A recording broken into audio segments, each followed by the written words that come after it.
Although the chicken coop is technically finished, there's a couple of things I want to do to it before I put actual chickens in it. And I've had so many comments from people saying, where are the chickens? We want chickens, dude. We thought you'd finish the coop build by putting chickens in the coop, dude. And sadly, the world does not bend to my whim just because it would make a nice video. I wish it did. I am getting some ex-commercially farmed hens and I'm picking them up from the next adoption day, which is this weekend. So I've got a couple of days to make the coop ready for its very first inhabitants, and I'm very excited about it.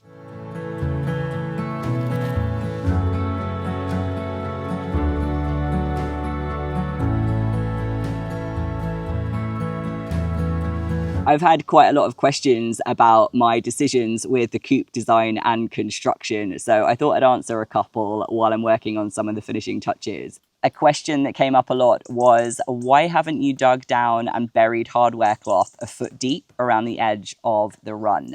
And the main reason for that is the ground is so rocky, it is impossible to dig down that deep. When I was putting in the foundations for the run, my plan was to bury hardware cloth then.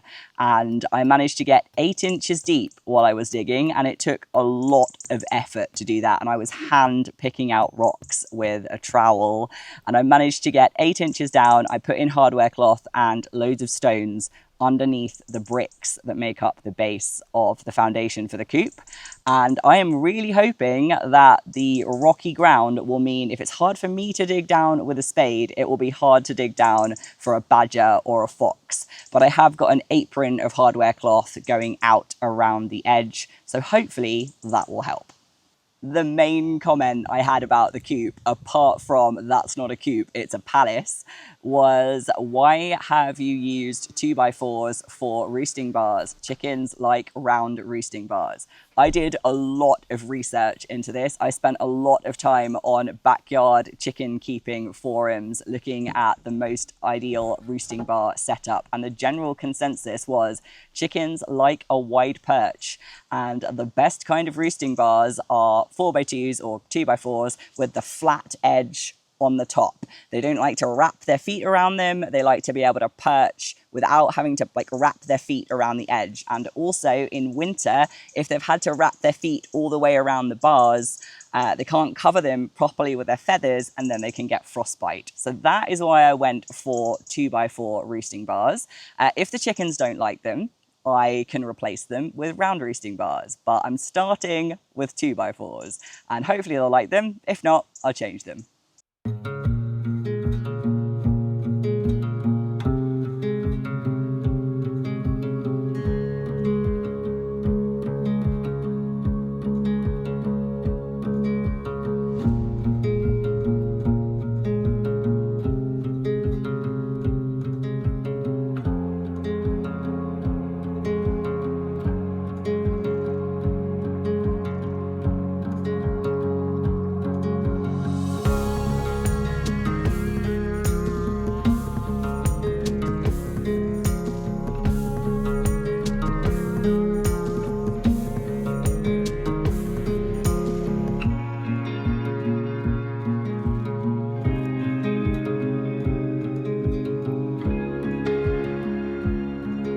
I'm a beginner when it comes to seed saving, and until now I've only ever saved runner bean seeds, but this year I've got broad beans, lupins, calendula, sweet peas and nasturtiums so far. So hopefully I'll be able to plant some next spring and things will grow without me having to buy anything, which sounds excellent.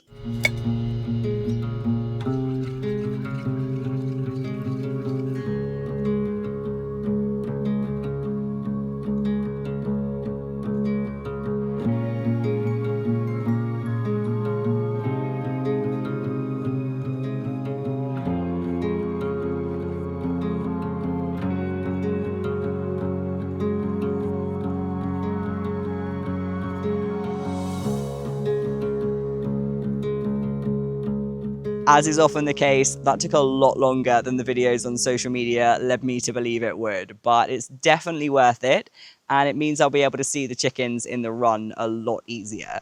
It also means that I'll be able to get more video footage of them, which is great because this coop took a lot of work and the least they can do is repay me by becoming internet celebrities.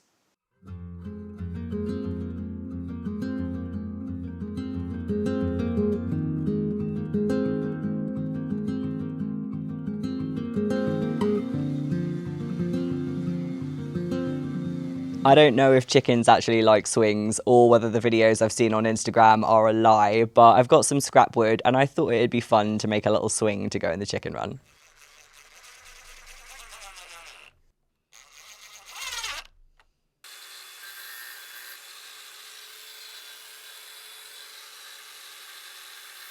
I don't know how people cut chains, but I feel it is probably not like this. I need to hold you still, but I also don't want to slice my fingers off with the angle grinder. The world's tiniest hacksaw has not let me down yet. Why is this so difficult? Burglars cut chains all the time. I've got A levels and 2/3 of a degree. Clearly, they are not worth the paper they're written on.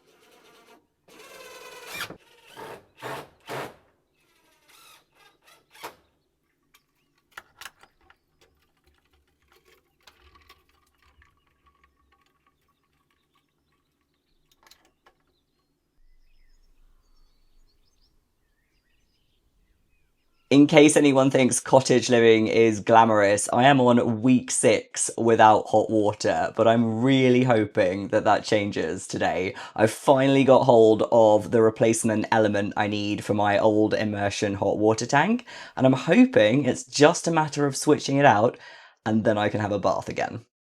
Nothing I do is going to make this worse, because I already don't have hot water, and I've drained the tank, so there isn't going to be a flood. Why does this look a lot harder than I thought it was going to be?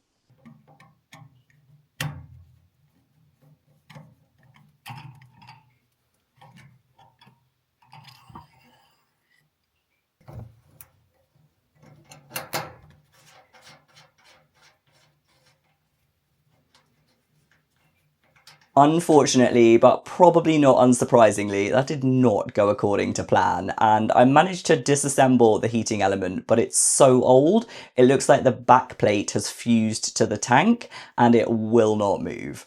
So I'm going to need to call a plumber and get them to deal with it. And I feel like it's probably going to be a replacement rather than a repair job, and I dread to think how much that's going to cost, but I don't think I can wait until I get to the inside bit of the renovation to get hot water back, especially because I still don't have the paperwork I need to start the outside bit of the renovation. I could really do with a win this week, but at least it's raining. There was a moment last week where I was worried that my well would run dry. Loads of my neighbours don't have any water right now because we've had such a dry summer that their wells are all dry. And I was nearly out of cold water as well as hot water, which would have been a lot worse.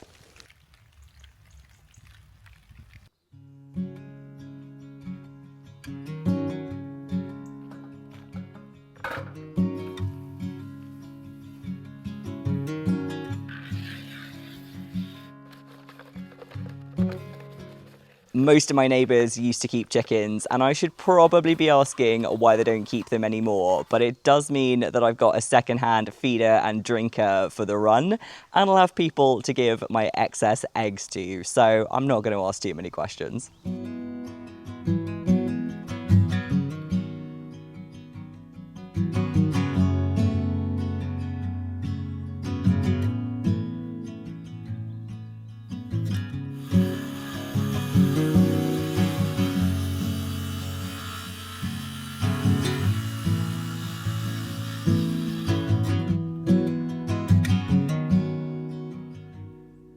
Someone suggested putting a stop bar on the inside of the run door to minimise the gap that potential predators have to get through. And I've got a lot of twisted timber that I don't know what else to do with, so I am more than happy to use a couple of meters of it for this project.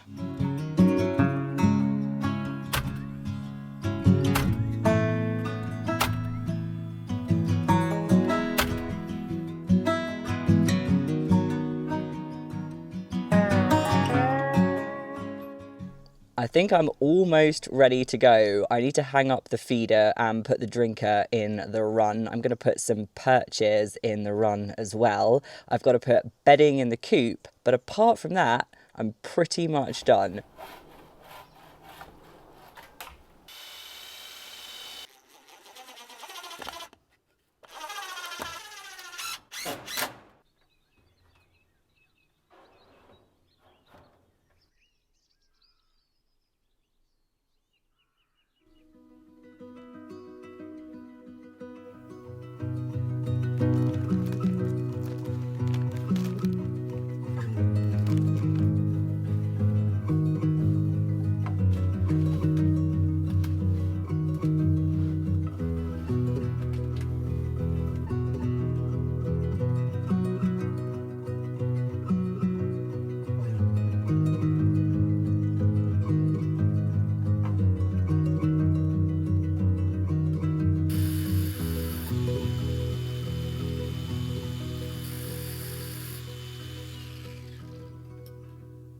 Well, that was a lot easier the second time round.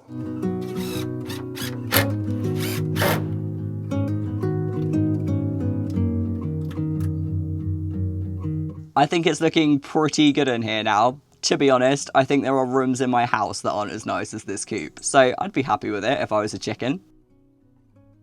All that's left to do now is go and collect my hens.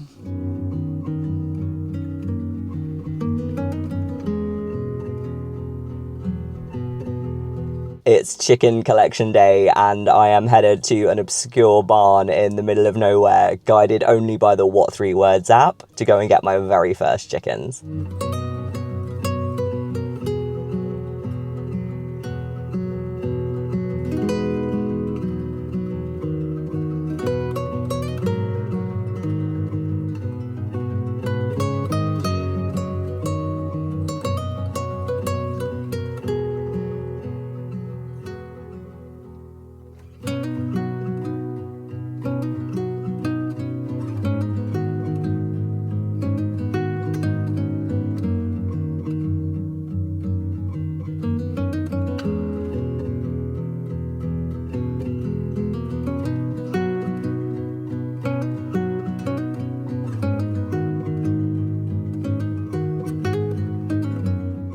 These are already the most interesting pets I've ever had. I love Sven, but he does spend about 75% of his time asleep. I rescued them through the British Hen Welfare Trust, a charity that rehomes ex-battery and commercially farmed hens across the UK. If you're in the UK and interested in getting chickens, I'll link to them in the video description.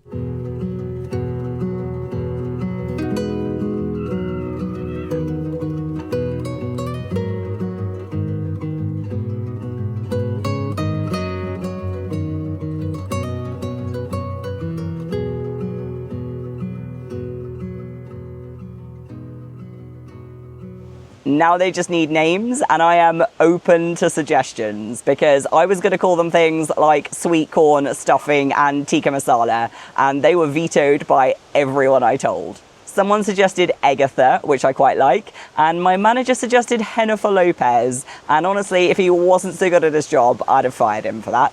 So I'm open to your best chicken name ideas. Let me know if you've got any good ones. See you next weekend.